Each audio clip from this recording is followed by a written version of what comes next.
I had enough with a man then he.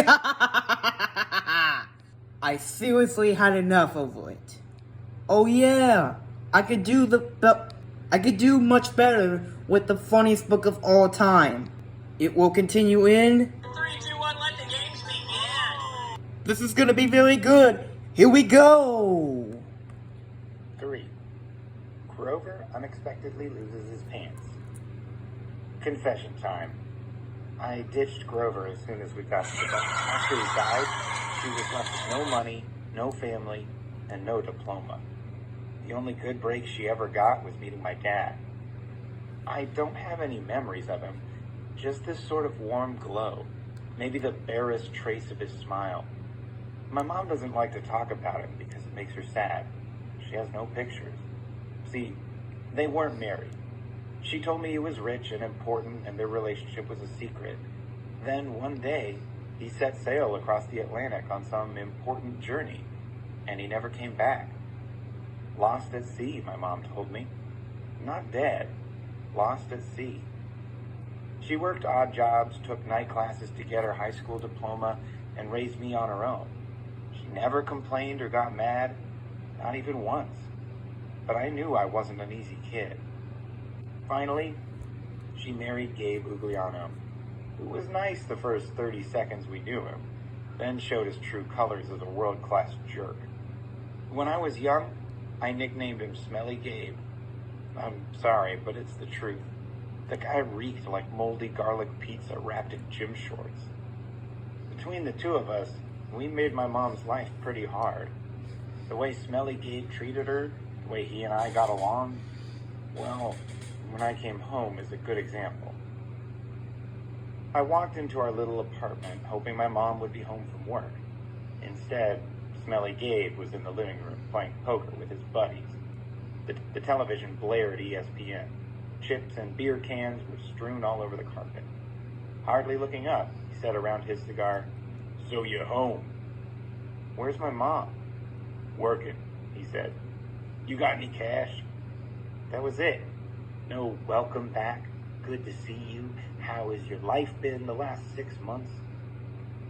Gabe had put on weight. He looked like a tuskless walrus in thrift store clothes. He had about 3 hairs on his head, all combed over his bald scalp, as if that made him handsome or something. He managed the electronics megamart in Queens, but he stayed home most of the time. I don't know why he hadn't been fired long before. He just kept on collecting paychecks, spending the money on cigars that made me nauseous, and on beer, of course. Always beer. Whenever I was home, he expected me to provide his gambling funds. He called that our guy secret, meaning if I told my mom, he would punch my lights out. "I don't have any cash," I told him. He raised a greasy eyebrow. Gabe could sniff out money like a bloodhound, which was surprising since his own smell should have covered up everything else. You are saying Yeti? Nah, be quiet. Anyways, "You took a taxi from the bus station," he said. "Probably paid with a 20. Got $6, $7 and change. Somebody expects to live under this roof. He ought to carry his own weight. Am I right, Eddie?" Eddie, the super of the apartment building, looked at me with a twinge of sympathy. "Come on, Gabe," he said. "The kid just got here." "Am I right?" Gabe repeated. Eddie scowled into his bowl of pretzels. The other 2 guys passed gas in harmony. "Fine," I said. I dug a wad of dollars out of my pocket and threw the money on the table. "I hope you lose." "Your report card came, brain boy," he shouted after me. "I wouldn't act so snooty." I slammed the door to my room, which really wasn't my room. During school months, it was Gabe's study.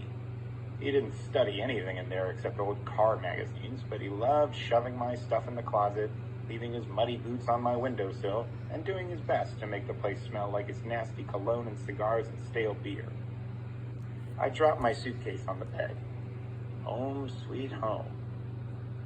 Gabe's smell was almost worse than the nightmares about Mrs. Todd's or the sound of that old fruit lady's shears snipping the yarn.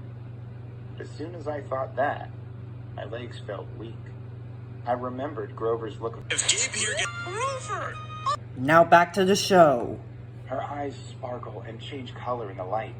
Her smile is as warm as a quilt. She's got a few gray streaks mixed in with her long brown hair, but I never think of her as old. When she looks at me, it's like she's seeing all the good things about me, none of the bad. I've never heard her raise her voice or say an unkind word to anyone, not even me or Gabe. "Oh, Percy," she hugged me tight. "I can't believe it. You've grown since Christmas." Her red, white, and blue Sweet on America uniform smelled like the best things in the world. Chocolate, licorice, and all the other stuff she sold at the candy shop in Grand Central. She'd brought me a huge bag of free samples, the way she always did when I came home. We sat together on the edge of the bed. While I attacked the blueberry sour strings, she ran her hand through my hair and demanded to know everything I hadn't put in my letters. She didn't mention anything about my getting expelled. She didn't seem to care about that. But was I okay? Was her little boy doing all right? I told her she was smothering me and to lay off and all that, but secretly, I was really, really glad to see her.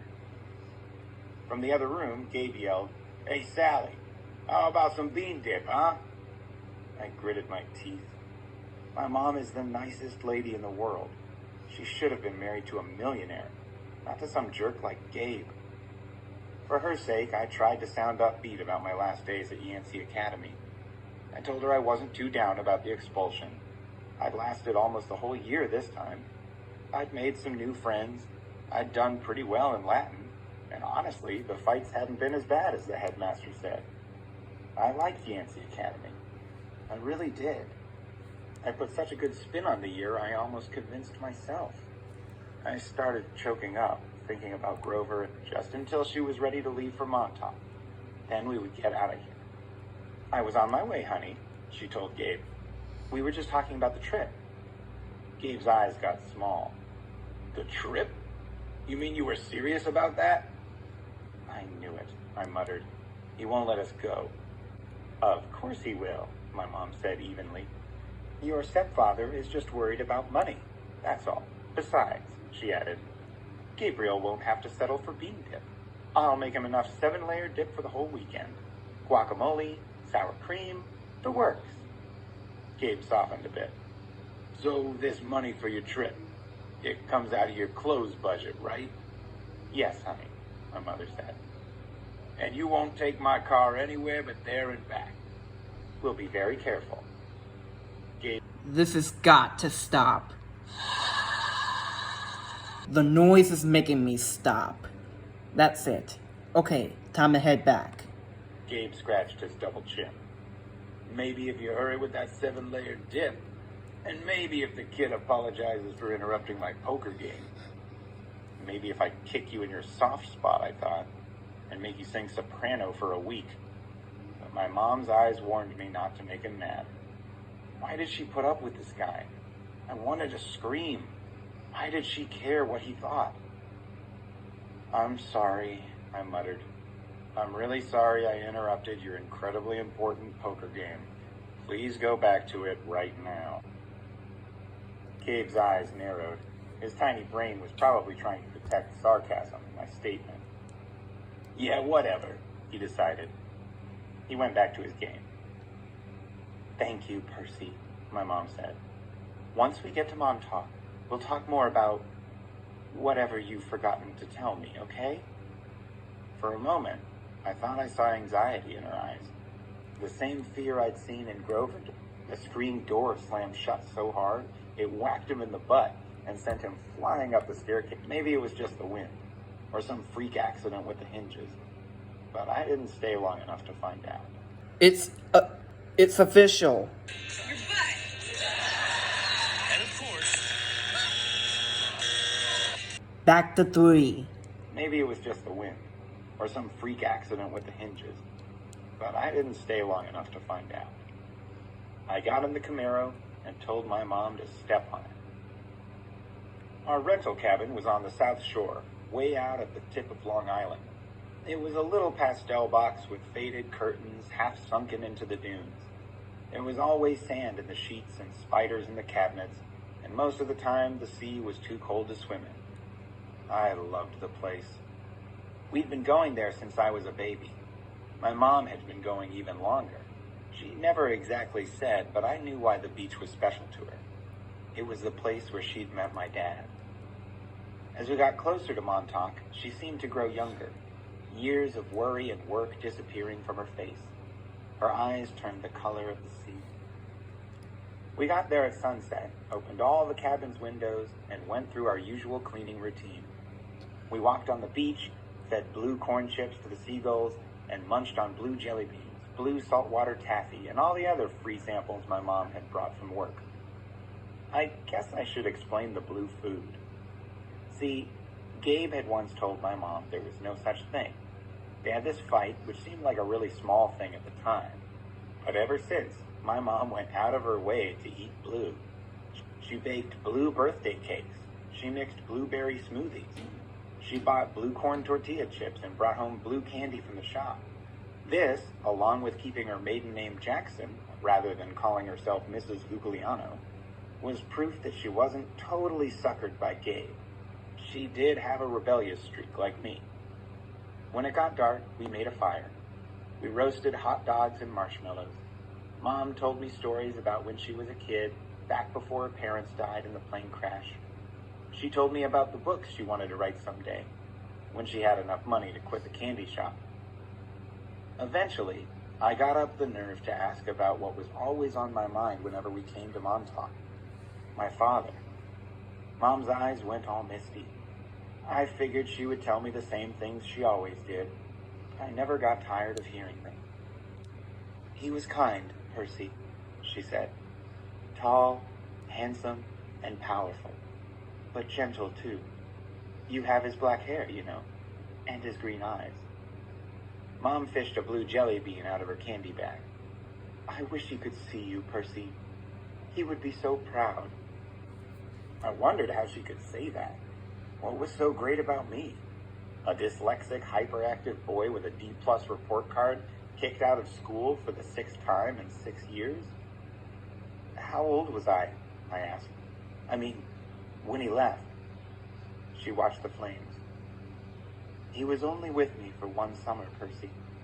Right here, at this beach, this cabin. But he knew me as a baby.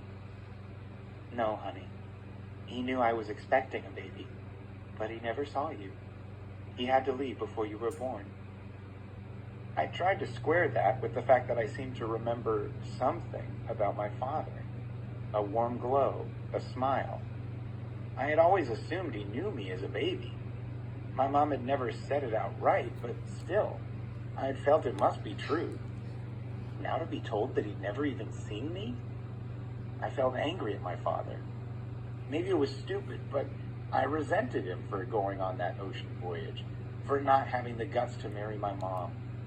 He'd left us, and now we were stuck with smelly Gabe. Are you going to send me away again? I asked her. To another boarding school? She pulled a marshmallow from the fire. I don't know, honey. Her voice was heavy. I think we'll have to do something. Because you don't want me around. I regretted the words as soon as they were out. My mom's eyes welled with tears. She took my hand, squeezed it tight. Oh, Percy, no. I have to, honey. For your own good. I have to send you away. Her words reminded me of what Mr. Brunner had said, that it was best for me to leave Yancey. Because I'm not normal, I said. You say that as if it's a bad thing, Percy, but you don't realize how important you are.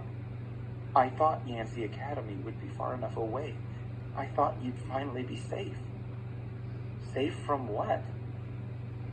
She met my eyes, and a flood of memories came back to me. All the weird, scary things that had ever happened to me, some of which I'd tried to forget. During 3rd grade, a man in a black trench coat had stalked me on the playground. When the teachers threatened to call the police, he went away growling. But no one believed me when I told them that under his broad-brimmed hat, The man only had one eye, right in the middle of his head. Before that, a really early memory, I was in preschool, and a teacher accidentally put me down for a nap in a cot that a snake had slithered into. My mom screamed when she came to pick me up and found me playing with a limp, scaly rope I'd somehow managed to strangle to death with my meaty toddler hands. In every single school, something creepy had happened, something unsafe, and I was forced to move. I knew I should tell my mom about the old ladies at the fruit stand and Mrs. Dodds at the art museum, about my weird hallucination that I had sliced my math teacher into dust with a sword, but I couldn't make myself tell her. I had a strange feeling the news would end our trip to Montauk, and I didn't want that. "I've tried to keep you as close to me as I could," my mom said. "They told me that was a mistake, but there's only one other option, Percy. The place your father wanted to send you, and I just can't stand to do it." "My father wanted me to go to a special school?" "Not a school," she said softly. "A summer camp." My head was spinning. Why would my dad, who hadn't even stayed around long enough to see me born, talk to my mom about a summer camp? And if it was so important, why hadn't she ever mentioned it before? "I'm sorry, Percy," she said, seeing the look in my eyes, "but I can't talk about it. I couldn't send you to that place. It might mean saying goodbye to you for good." "For good? But if it's only a summer camp..." She turned toward the fire, and I knew from her expression that if I asked her any more questions, she would start to cry. Stop getting by myself. Enough! Let's head back to number 3. That night, I had a vivid dream. It was storming on the beach, and two beautiful animals, a white horse and a golden eagle, were trying to kill each other at the edge of the surf. The eagle swooped down and slashed the horse's muzzle with its huge talons. The horse reared up and kicked at the eagle's wings. As they fought, the ground rumbled and a monstrous voice chuckled somewhere beneath the earth, goading the animals to fight harder. I ran toward them, knowing I had to stop them from killing each other, but I was running in slow motion. I knew I would be too late. I saw the eagle dive down, its beak aimed at the horse's wide eyes, and I screamed, "No!" I woke with a start. Outside, it really was storming. The kind of storm that cracks trees and blows down houses. There was no horse or eagle on the beach, just lightning making false daylight and 20-foot waves pounding the dunes like artillery. With the next thunderclap, my mom woke. She sat up, eyes wide, and said, "Hurricane." I knew that was crazy. Long Island never sees hurricanes this early in the summer, but the ocean seemed to have forgotten. Over the roar of the wind, I heard a distant bellow, an angry, tortured sound that made my hair stand on end. Then, a much closer noise, like mallets in the sand. A desperate voice, someone yelling, pounding on our cabin door. My mother sprang out of bed in her nightgown and threw open the lock. Grover stood framed. My mom looked at me sternly and talked in a tone she'd never used before. "Percy, tell me now." But you, one of the audience members, tell me now. No one? Okay.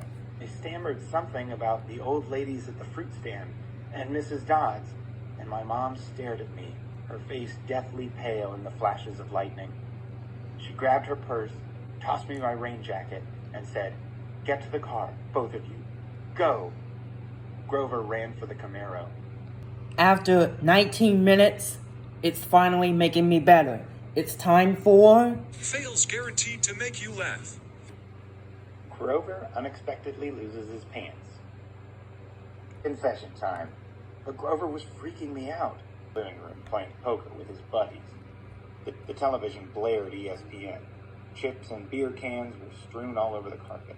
Eddie, the super of the apartment building, "Come on, Gabe," he said. "The kid just got here." "Am I right?" Gabe repeated. Andy scowled into. I remembered Grover's look of panic. I aimed at the horse's wide eyes, and I screamed, "No!"